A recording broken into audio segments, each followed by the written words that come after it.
గంటకు 60 నిమిషాలు ఎందుకుంటాయి? 1793 అక్టోబర్‌లో కొత్తగా ఏర్పడిన ఫ్రెంచ్ రిపబ్లిక్ ఒక ప్రయోగం చేసింది. ఆ ప్రయోగం ఏంటంటే కాలాన్ని మార్చాలి అని. ఫ్రెంచ్ రివాల్యూషన్‌లో పాల్గొన్న విప్లవకారులు రోజుకు 24 గంటల బదులుగా 10 గంటలు ఉండాలని, ప్రతి గంటకు, నిమిషానికి, సెకండ్లకు 100 డెసిబెల్స్ ఉండాలని డిసైడ్ చేశారు. సంవత్సరాల క్యాలెండర్‌ను క్రైస్తవతనంగా మార్చడం లక్ష్యంలో భాగంగా కొత్త టైం సిస్టమ్‌ను తీసుకొచ్చారు. ఇందులో వారానికి 10 రోజులు ఉండేలా సెట్ చేశారు. అప్పటికి ఉన్న గడియారాలను డెసిమల్ విధానంలోకి మార్చేశారు. 10వ రోజు సెలవు అనేది గ్రామీణ జనాభాకు పెద్దగా నచ్చలేదు. దీంతో డెసిమల్ టైం అనేది ఫ్రాన్స్‌లో సంవత్సరానికే అంతరించిపోయింది. సరే, అసలు మనం రోజుకి 24 గంటలు, గంటకి 60 నిమిషాలు, నిమిషానికి 60 సెకండ్లు ఫాలో అవ్వడం ఎలా మొదలుపెట్టాం? ఇప్పటికీ ఎందుకు ఫాలో అవుతున్నాం? దీని గురించి తెలుసుకోవాలంటే అసలు టైం కౌంట్ చేయడానికి మనం పూర్వం ఉన్న కాలానికి వెళ్ళాలి. ఎందుకంటే పురాతన అంకెల వ్యవస్థలో ఒకదాని కదా మనల్ని అటువైపు నడిపించింది. దీన్ని కనిపెట్టిన నాగరికతను దాటి ఈ విధానం ఎలా మనుగడ సాగించిందో అది కూడా ఎక్స్ప్లెయిన్ చేస్తుంది. దీనికి మూలం సుమేరియన్లు.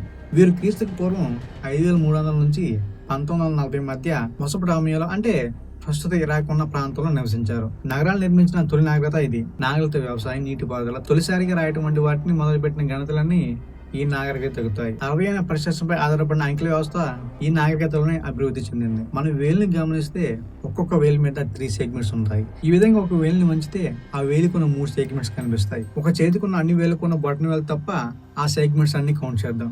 కౌంట్ చేస్తే మొత్తం 12 వస్తాయి. ఈ 12 అంకెల్ని చేతికున్న ఇంకొక వేలి మీద కౌంట్ చేద్దాం. మళ్ళా ఇంకొక వేలి మీద రిపీట్ చేద్దాం. ఇలా 2 చేతులు 5 వేలను కౌంట్ చేస్తే మొత్తం ఎన్ని వస్తాయి? 60 వస్తాయి. సుమేరియన్ల గణాంక విధానంలో 10కి బదులుగా 60 సోర్స్ ఎందుకు తీసుకున్నారనే దానిపై ఉన్న ఊహాజన థియరీస్ లో ఇది ఒకటి. ఈ డెసిషన్ ప్రస్తుతం మన టైం క్యాలిక్యులేట్ చేసే విధానంపై ఉన్న ఎఫెక్ట్ ని చూపుతుంది. పెరుగుతున్న తమ నగరాలకు అవసరమైన ఫుడ్ సప్లై కోసం భారీ స్థాయిలో చేస్తున్న వ్యవసాయానికి సంబంధించిన రికార్డ్స్ మెయింటెనెన్స్ కోసం సుమేరియన్లు నెంబర్స్ ని డెవలప్ చేశారు. వాళ్ళు నెంబర్స్ ని ఎన్రోల్మెంట్ చేయడానికి ఇప్పటి స్మార్ట్ ఫోన్ సైజు లేదా అంతకంటే చిన్నగా ఉండే మట్టి పలకలు ఉపయోగించేవారు. మెత్తటి బంకమట్టి మీద డీటెయిల్స్ ని ముద్రించేవారు.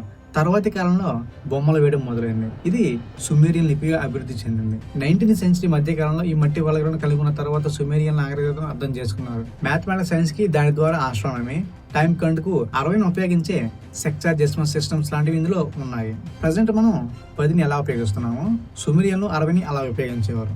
ఫింగర్స్ తో కౌంట్ చేసే మెథడ్ ఉన్నప్పటికీ సుమేరియన్లు 60ని బేస్ గా క్యాలిక్యులేట్ సిస్టమ్ ఎందుకు సెలెక్ట్ చేస్తున్నారో క్లారిటీ లేదు. అసలు 60 ఎక్కడి నుంచి వచ్చిందో చెప్పడానికి పెద్దగా ఆధారాలు కూడా ఎక్కడా లేవు. 60తో కౌంట్ చేసే మెథడ్ సుమేరియన్ల కంటే ముందే ఉండవచ్చు అనేది కొంతమంది స్కాలర్ల ఒపీనియన్.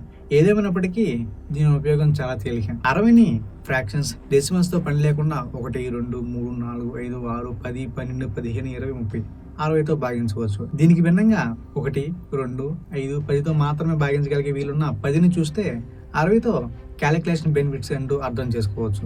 సుమేరియన్లు టైం ఉపయోగించారని చెప్పేందుకు క్లియర్ ఎవిడెన్స్ లేదు. అయితే క్రీస్తుకు పూర్వం 1000 సంవత్సరాల ప్రాంతంలో బాబిలోనియన్లు సూర్యుడు, నీటి ఆధారంగా రూపొందించిన గడియారాలను ఉపయోగించినట్లు హిస్టరీ బుక్స్ లో రిజిస్టర్ అయ్యింది. రోజు గంటలకి విభజించిన తొలి నాగరికత ఈజిప్షియన్ అనేది స్విట్జర్లాండ్లోని బాసెల్ యూనివర్సిటీలో ఆస్ట్రానమర్ రీటర్ గౌడ్చి చెప్తున్నారు.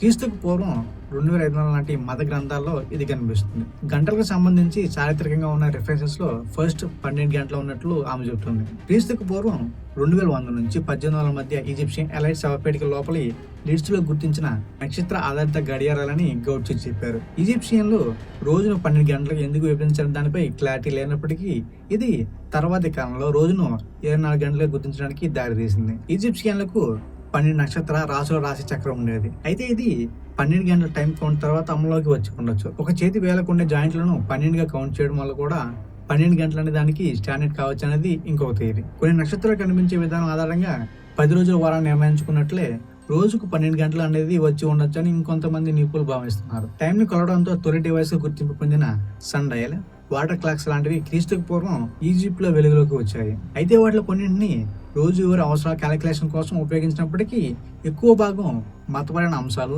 ఆచార వ్యవహారాలకు ఉపయోగించారు. మొదట్లో రోజువారీ జీవితం గురించి రచనలో పనిచేసే సమయం చాలా చిన్నదిగా పేర్కొన్నారని, అది ఉదయం, మధ్యాహ్నం లేదా సాయంత్రం కావచ్చని గౌడ్చి చెప్పారు. అయితే ప్రాచీన రోమన్ కాలంలో క్రీస్తుకు పూర్వం 30 గంటలు ప్రామాణికంగా ఉన్నాయని, 6 గంటలు కూడా వచ్చాయని ఆమె అంటున్నారు. బాబిలోయన్లో కూడా గంటల వినియోగాన్ని ఇంప్రూవ్ చేస్తూ వచ్చారు. గంటను చిన్న చిన్న కేటగిరీస్‌గా విభజించిన వారిగా గుర్తింపు పొందారు.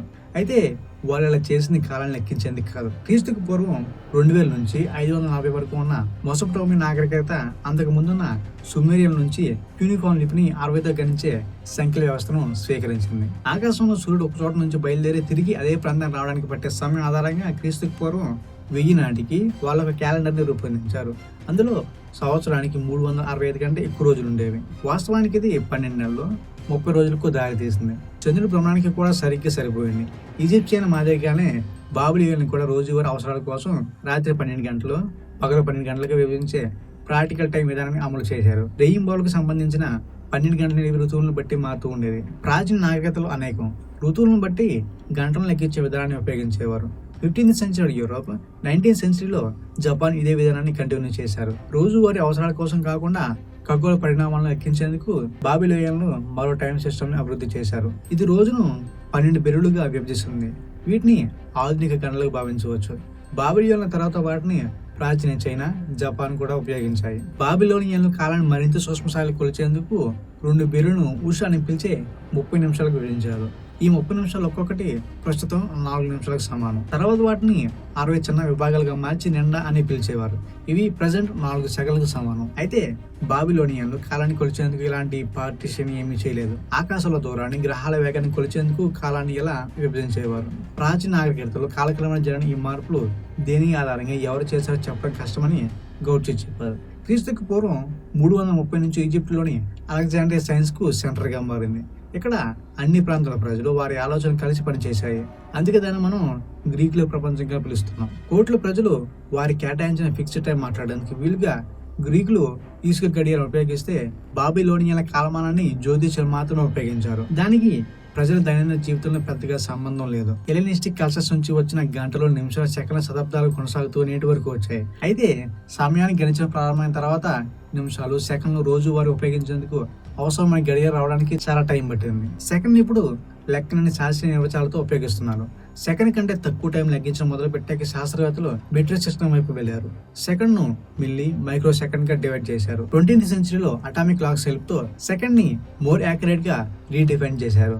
వరల్డ్ వైడ్ గా వివిధ దేశాలు చేసిన atomic clocks network world wide గా సమయాన్ని నిర్దేశిస్తుంది. ఇంటర్నెట్ మొదలుకొని GPS వరకు అత్యంత ఖచ్చితత్వాన్ని చూపించే MRI ఇమేజింగ్ వరకు ప్రతిదాని వెనుక ఈ నెట్వర్క్ ఉంది. హిస్టరీ ఆఫ్ క్రోనాలజీని పరిశీలిస్తే ఇదంతా మానవ నిర్మితమని తెలుస్తుంది.